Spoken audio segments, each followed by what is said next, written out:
দয়া অভিজিৎকে কখন ফোন করলাম, শালারা এখনো এলো না। আজকে মনে হয় কেসটা আর হ্যান্ডেল মারা হলো না।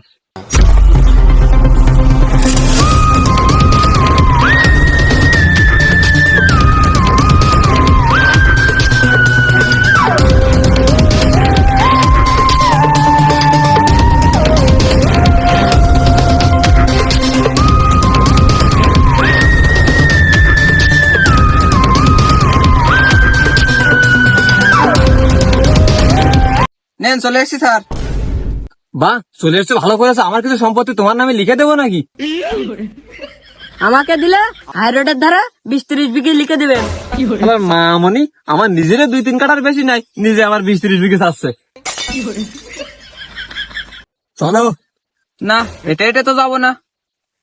তাহলে চলো, উড়ে উড়ে যাই। আপনি খেপা চাঁদা নাকি? কেন? আমরা তো মানুষ, উড়বো কি করে? আরে খেপাসুদা তো অভিজিৎ। অভিজিৎ তো জানে যে মানুষের ডানা থাকে না, তাহলে কেন বলছে হেঁটে হেঁটে যাবো না? না, আমি বলতে চাইছিলাম বাইক নেই, 4 চাকায় যাবো। আরে 4 চাকা কেন, চলো হেলিকপ্টারে যাই। ঠিক বলেছেন স্যার, হেলিকপ্টারেই ভালো হবে। নিজের ঘরে একটা সিলিং ফ্যানই নেই, স্বপ্ন দেখছে আবার হেলিকপ্টারে যাবে, শালার মূর্খ গুলো।